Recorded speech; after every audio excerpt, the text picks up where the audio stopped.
It's so easy to focus on what's loud, the arguments, the demands, all the headlines just screaming for our attention. Hmm. But if you really want to understand how power works, you have to look at what's not being said. Exactly. Power often operates in silence. It's in those complex, hidden mechanics that determine who gets heard and who doesn't. And that's true whether we're talking about a friendship or, our biggest democratic institutions. That's the core tension we're really getting into today. We're Yeah. trying to bridge the gap between the microscopic world of interpersonal manipulation and the much bigger realm of democracy. So our mission for this deep dive is to synthesize these sources you shared on two, well, wildly different uses of non-communication. Right. First, we're going to identify the characteristics of these deeply unhealthy personalities, Yeah. specifically narcissists, and then analyze their weapon of choice, the silent treatment. And then we're going to pivot completely. We'll explore this paradox. How silence, when it's used intentionally and strategically, can become an incredibly potent tool for political empowerment. Yeah, even for resistance. So we're moving from decoding toxic personal behavior to analyzing strategic political engagement. This framework should really help you distinguish when silence is being used against you and when it can be used by you or others to protect your reality. Okay, so let's start by decoding the unhealthy narcissist.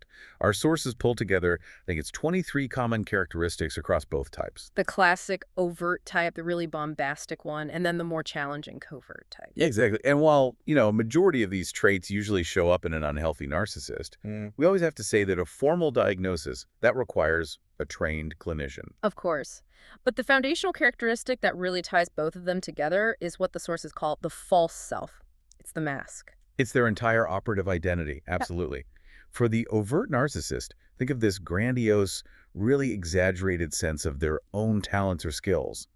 They expect superiority, but they don't have the record to back it up. The source material gives that perfect example, right? The super charismatic wealth creation speaker who promises unlimited success. But then you find out they own no real assets, and their life is just a mess of conflicts. They're selling a facade, an ideal designed to seduce people. And what's so fascinating is that the covert narcissist gets to the exact same place, but with the total opposite presentation. They do. Their mask is understated, maybe meek or mild. And it's just as deceptive because that quiet demeanor, it disarms people. So they can quietly achieve their aims with this sort of assured aloofness. The overt shouts, the covert whispers. But both are wearing a mask designed for control. And beneath that mask, the sources say both types share this ungrounded reality. They're preoccupied with fantasies of unlimited success or power or this ideal love that's just not rooted in anything real. It's a completely closed system.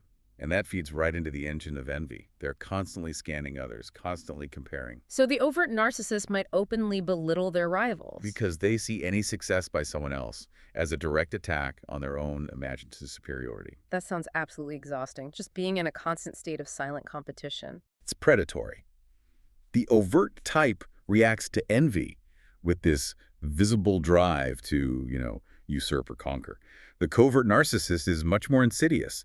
They work quietly, behind the scenes, to silently assassinate their competitors. Or they'll just avoid them, or stay silent around them. Right, and that silence signals contempt, dismissal.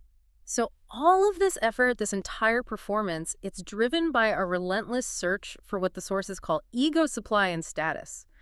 Why supply, though? Why not just praise? That is a great question. It's because it functions like a drug for them. They require this constant, regular admiration and recognition. It's the fuel that keeps the false self going. So they surround themselves with these codependent followers or sidekicks who just feed them the supply. All the time. And in an organization, the end game is usually reaching the top. CEO, the board, whatever. Not just for money, but for power, for status. It guarantees an endless supply. So their low self-esteem is compensated for entirely by these external symbols. The latest gadgets, the prestigious zip code, associations with important people. The false self is their entire operational identity because the inner self is just hollow. Okay, so let's look at the manipulative tactics that come out of this desperate need for supply. Yeah. A key one is their use of lies and reality distortion. They see truth as totally subjective, right? So they'll lie, they'll distort facts to suit whatever they need in that moment. Yes, and the sources note they'll toy with another person's reality just for the negative pleasure of feeling superior over someone they see as weaker. And this is where the covert narcissist's specific weapon silence becomes so powerful. It's incredibly potent. They use it as a tool of control, of mental torture. That silence isn't just quiet. It's designed to create extreme anxiety and fear, Forcing the victim to fill in the blanks with their own self-doubt. or frantic attempts to appease the narcissist. It's brutal. And they rarely attack directly. They kind of outsource the dirty work, right? Often through character assassination. Precisely. They recruit that devoted sidekick, the one who totally buys into their worldview, as this unwitting character assassin. Using gossip, private chats, that kind of thing. Exactly. And the real danger for that sidekick is that the narcissist will later deny everything. They'll even betray the sidekick if they're at risk of being exposed. That makes perfect sense. So let's zoom out a bit. If we take these highly toxic tactics and look at more general relationships, even healthy ones, power struggles still come up. They do. And our sources identify 3 common patterns that pop up around things like, finances, intimacy, big decisions. Right, and these aren't necessarily destructive, but they are points of tension. The first one is demand withdrawal. So in this pattern, the demander feels like their needs are being ignored. Let's say one partner wants to talk about retirement savings and the other just refuses. So the demander escalates, they get frustrated, maybe they start shouting. And the withdrawer responds by just avoiding their requests entirely. It could be an act of rebellion, or maybe they just don't know how to set a clear boundary. So how do you fix that? Well, the resolution requires a mutual commitment to respectful listening. You have to clearly state your needs without demanding an immediate change. So instead of yelling, you'd say something like, I feel like I need more support with our financial planning, and I need a firm 30 minutes to talk about it on Tuesday. Okay. The second one is the distancer-pursuer dynamic. The sources link this to childhood attachment styles. Think of it as an imbalance in investment. The pursuer maximizes the conflict, they confront the issue, they take the initiative. The distancer minimizes it by withdrawing. Emotionally or physically. Right, so to resolve this, both people have to get uncomfortable. The distancer needs to step out of their comfort zone, maybe plan a date night, or start a deep conversation. And both need to focus on how the other person likes to be loved, not just how you want to show it. Exactly. If your partner needs physical affection and you only give gifts, you've got to adjust. And the last one, fear shame. This feels like the most complex one. It plays on deep insecurities, past trauma. It is. And it often results in either extreme aggression or just immediate avoidance when it gets triggered. The sources stress that the solution here requires, radical vulnerability and trust. You have to name the vulnerability, like, I feel self-conscious when I'm in my swimsuit after a long winter. And then you have to trust your partner to honor that. A critical or dismissive response is just unloving. A loving response acknowledges the pain and offers real support. That's the test. Let's dedicate a moment just to this weapon of interpersonal abuse by silence. It's such a pervasive tool. The sources define the silent treatment as the refusal to communicate with someone who is trying to get a response. And it's so much more than just sulking. It's the refusal to even acknowledge the other person's presence. It can range from just, petulance all the way to this malevolent abusive control. It's a calculated passive-aggressive form of emotional abuse. It is. It exhibits displeasure and contempt through purely nonverbal gestures. The look away, the sigh, the cold shoulder. It's just amazing to me that this psychological technique has such institutional roots. I was genuinely surprised to learn that the term comes from 19th century prisons. The Auburn system, yeah, that was part of penal reform. The treatment through silence was supposed to be an alternative to physical punishment. To encourage reflection on their crimes, right? Theoretically. Yeah. But it became the standardized tool of control, which just shows how old and institutionalized this kind of psychological punishment really is. And in modern relationships, it's a manipulative punishment. It's used by people with low self-esteem and a low tolerance for conflict to gain power. To gain power and attention by creating intense uncertainty for the victim. That anxiety, that psychological exhaustion, that's the entire point. And that exhaustion is the mechanism of the praise and punish dynamic. Right. The victim is conditioned to walk on eggshells.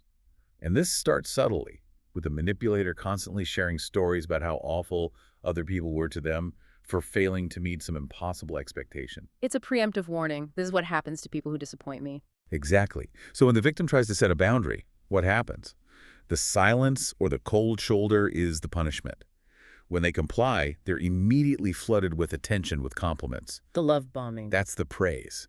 And this unpredictable reward system, It makes the relationship addictive. You're constantly chasing the validation you only get when you are compliant. You're forced to manage the manipulator's emotions and their reality. You feel seen and valued only when you are useful to their supply. The source provides such a powerful contrast to this, which I love. The relief test. The relief test is simple. Healthy friendships, they involve reciprocity without scorekeeping. They respect boundaries without punishment. There is genuine celebration of successes. There's consistency. So if a friendship feels like chronic stress and anxiety, That is a huge red flag.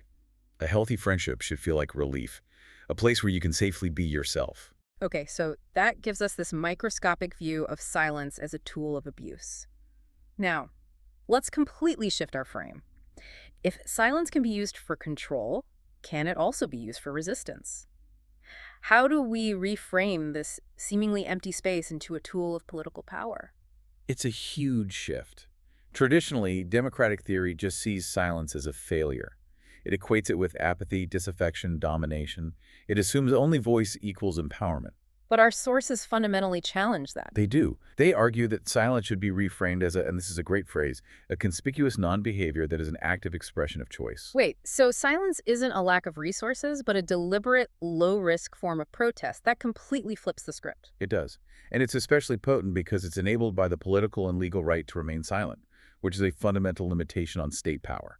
We just have to differentiate between disempowered silence, which comes from fear or inequality, and communicative silence. And communicative silence is the active, intentional choice. It's designed to reveal your attitudes or judgments to a wider audience. Precisely. A powerful example from the source is when Congressman Mulvaney cast a silent roll call vote against Speaker Boner.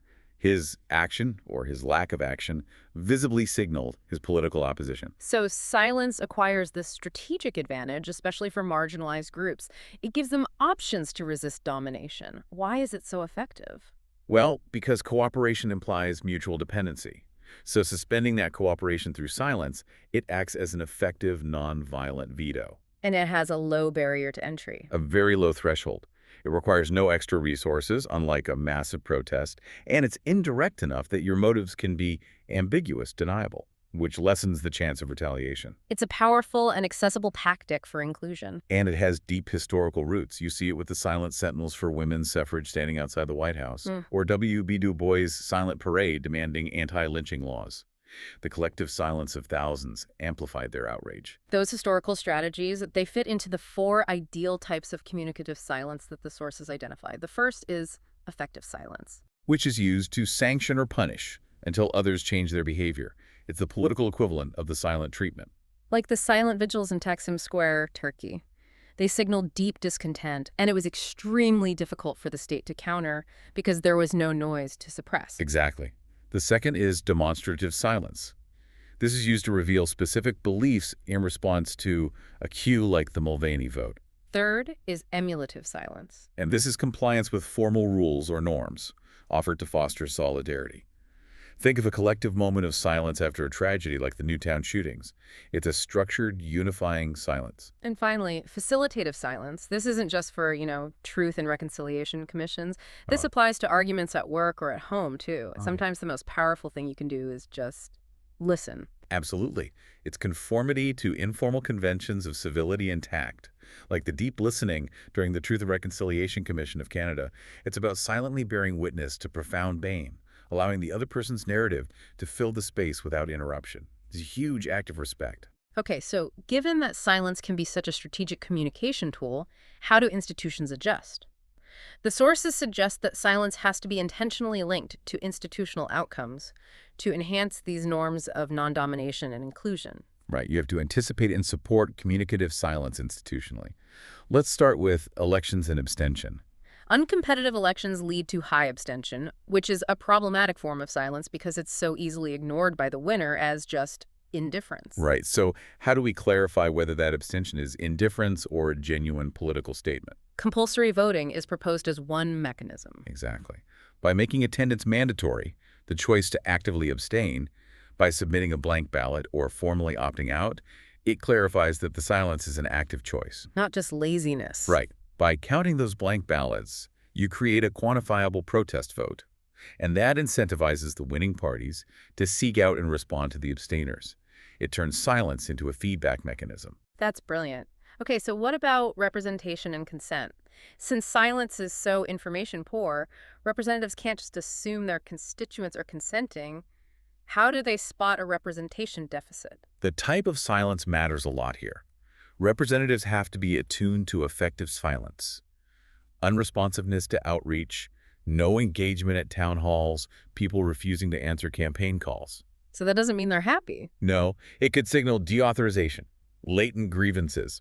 If a representative sees a widespread pattern of effective silence, they know there's a deficit they need to respond to, long before it turns into a disruptive protest. And finally, for policymaking, when you need consensus and deliberation, there's the danger of what the sources call false consensus. Right, consensus demands the absence of vocal dissent, which means you risk people just showing emulative conformity, silently going along with the majority to avoid conflict. So how do you counter that? They introduced the idea of iterative voting, not as a final decision tool, but as an ongoing process tool.